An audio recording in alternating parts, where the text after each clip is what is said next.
Hey guys, and welcome to Flern. My name is Aaron Nace, and you can find me on the all-new redesigned Flern.com, where we make learning Photoshop and photography fun. And today's episode's cool because it's super simple and it's something you can do in just about any photo that was taken outside. I would recommend having it be wintertime when you create a snow effect in your image. That's probably going to be a lot more believable, but it's cool. We're going to create a custom brush that you can use in, basically you create a custom brush once, and then you can go back and use this brush in any of your images. So if you're outside, you're taking some pictures out, during winter, there's a little bit of snow on the ground, but there's no snow actually falling. We're going to show you how to add that in Photoshop. All right, so here's our image for today. It's from Fotolia.com, a beautiful young lady sitting in the snow, but there's no snow falling from the sky, and we want to change that. So what we're going to do is we're going to create a brush that's actually going to make snow look like it's falling from the sky, which is going to be really cool. So the first step in creating a custom brush is you always want to create a new document. So I'm going to hit Command or Control N. That's going to create a new document. And for a brush, we really don't want this to be too huge. So we're going to just create by 500 by 500, width of 500 pixels and height of 500 pixels. All right, let's hit OK. And there we go. Really simple 500 by 500 pixels.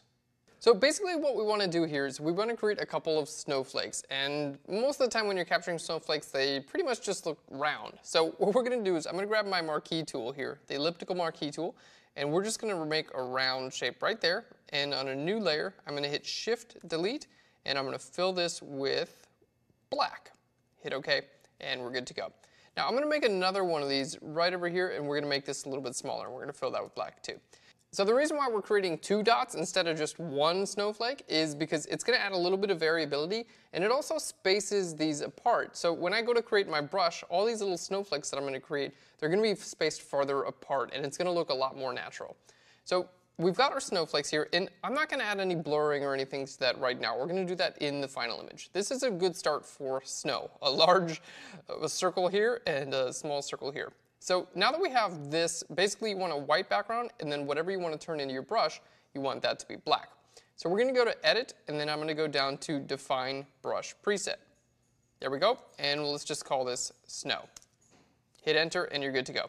Okay, let's switch back to our other document. And now, here on this new layer, I'm going to grab my brush tool, and I'm going to right-click, and I'm going to go all the way down to this very bottom, my last preview here, and I'm going to click on that, and that's going to be our snow brush. So if I just paint, I'm going to paint with white. It's a brush. You can paint with any color. I'm going to paint with white, and right now, this is what it looks like. It's just clicking and, making like that. If I click and drag, that's what it looks like there. So it's still got a long way to go until it actually looks like snow. So let's go ahead and delete that. I'm going to go into my brush settings, and we're going to start working on actually creating this brush. So to get to there, we're going to go to Window and down here to Brush. And here we have all of our cool brush settings. I'm just going to zoom in here so we have a nice little area. I always like to see a little preview of what I'm actually doing. Okay, so the first thing we're going to click on here is our Shape Dynamics. I'm going to click on the Shape Dynamics. We're going to make sure that's checked. And I'm going to bring my size jitter all the way up here. Now the control, I don't need this to be pen pressure or anything like that. This case, I'm just going to make some of these are going to be larger and some of these are going to be smaller. And that's the whole idea. With this snow, you want it to look totally random and variable. You don't want it to look like you just grabbed the brush in Photoshop. So all the stuff that we're doing is just totally making it more and more random. Okay, the next thing we're going to do is our angle jitter. We're going to turn that all the way up as well. So it's just going to rotate it.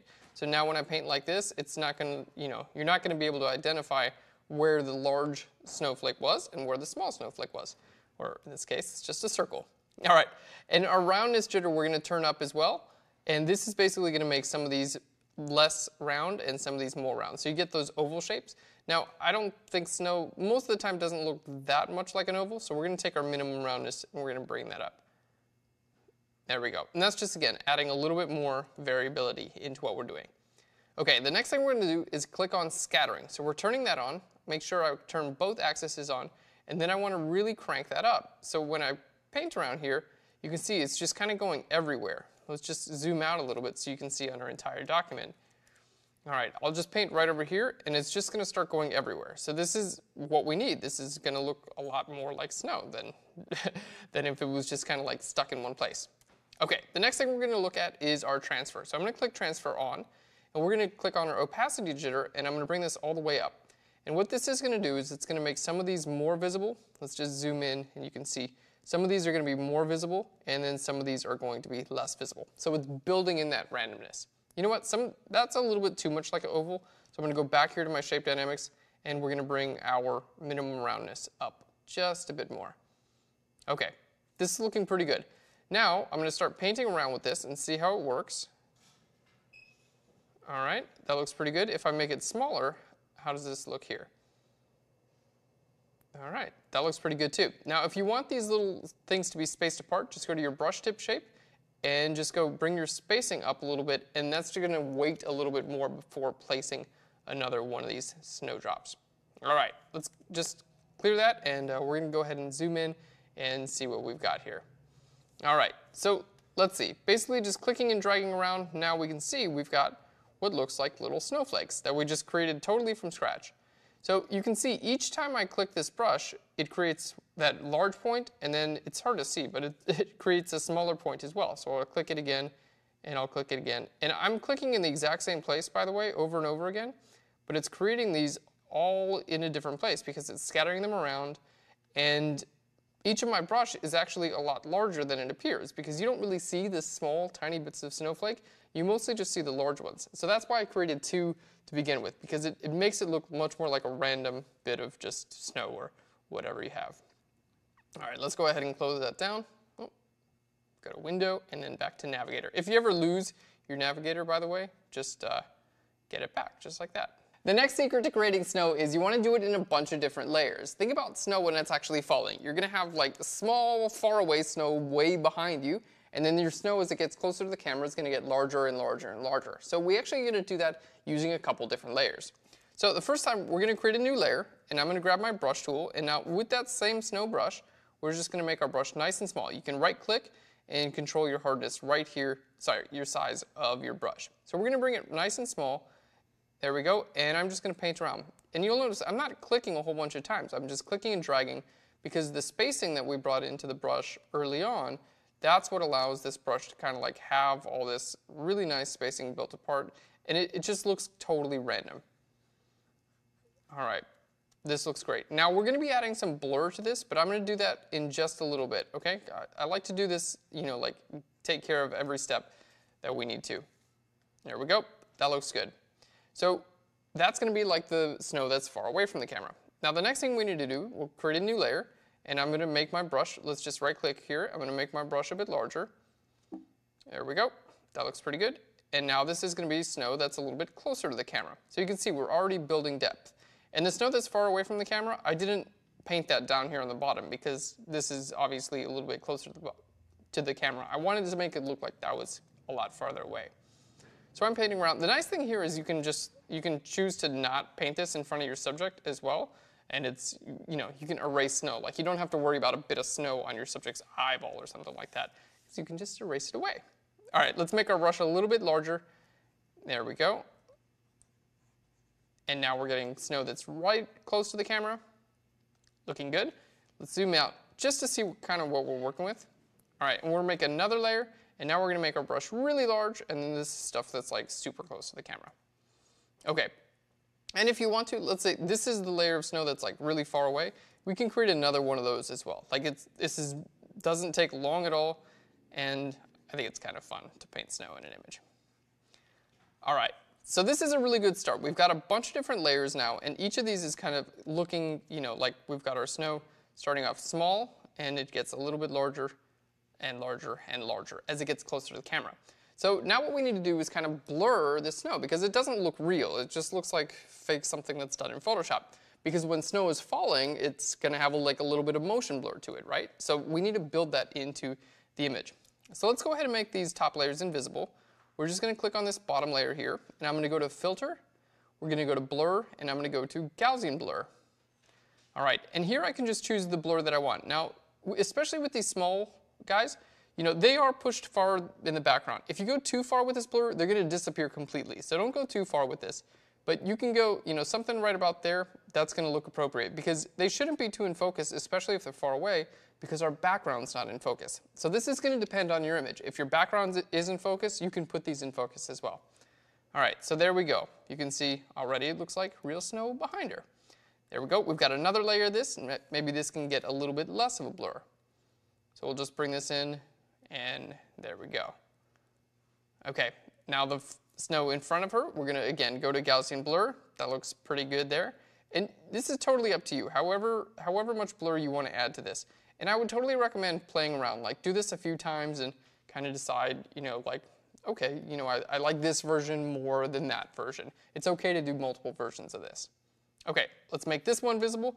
Now this time, I'm gonna do a slightly different blur. I'm gonna go to Filter, we're gonna go to Blur, and I'm gonna go to Motion Blur on this one. Because I want them to keep their shape a little bit more, but I want them to look like they're kind of falling at an angle. So I'm going to choose my angle right here at about, let's just choose 60. So it's kind of a sideways angle, and then I can choose the kind of blur that I want. There we go. And you can see, especially like if you focus in on that guy right there, as I lower this blur amount, see, back to 0, it just becomes a circle. And as I bring it up, it's just going to look a little bit more and more blurred. And it's going to look like it's actually falling. That's what the motion blur is supposed to do. Now, it still has kind of like hard edges, so I'm going to add a Gaussian blur as well. So some of these that are really close to the camera, do the motion blur and the Gaussian blur. That's going to help them make it look a lot more realistic. So now after I did the motion blur, we're going to go to blur and then to Gaussian blur. All right, and then we can give this a little bit less of a blur. It's just going to help it, again, look a little bit more realistic. All right, and then these ones really close to the camera, let's go to Filter, Blur. This is going to get a motion blurs again. We're going to keep the same angle, 60. Maybe bring our distance up a little bit, and then we're going to bring a Gaussian blur in there as well. All right, and that's really cool. Now, with these, the coolest thing about creating snow in Photoshop, in my opinion, is that you can delete anywhere that's like annoying, and you can move the snow around. Like I can just grab my move tool, and I can move the entire snow group around, and really at all, like I can just completely change it. If I want to duplicate that snow group and make another one and put that over here, I can do that too. So if I want to add more snow now, it's super easy to do. Like if any of this gets in the way of our subject, like let's say, you know, I created snow and that thing was like right in front of her face. All you have to do is grab the eraser tool. So E for the eraser tool and just erase that away, and then she doesn't have snow there. So it's actually, I think it's actually nicer to do this in Photoshop rather than having to do it in camera, because you get to control it after the fact. And that's all there is to it to create snow in Photoshop. We got a bunch of different layers. Let's go ahead and group those together. So I'm going to shift click on all of our layers. I'm going to hit Control or Command G to group those together. Double click, and we're going to call this snow. All right, let's go ahead and take a look at our before and our after. So here's our before and our after. Guys, thanks so much for watching this episode. I hope you enjoyed learning how to make snow in Photoshop. And if you like what we're doing here at Learn, be sure to subscribe to our YouTube channel where you can receive news and updates and free Photoshop episodes every single week. And if you have an idea for an episode or a question about today's episode, please leave it in a comment down below. We'd love to hear from you. Share Learn with your friends, and don't forget to just be a good person. I just threw that in there at the end. Thanks, guys. I'll flirt you later. Bye, everyone. Today, I'm going to show you how to create snow in Photoshop. How to create snow in Photoshop. Yeah. So now that we've... so that's it. All right, so for making snow... All right, guys. So you can see... All right, guys. So you can... I can do this better. I'm a baller. I'm a baller. I'm a baller.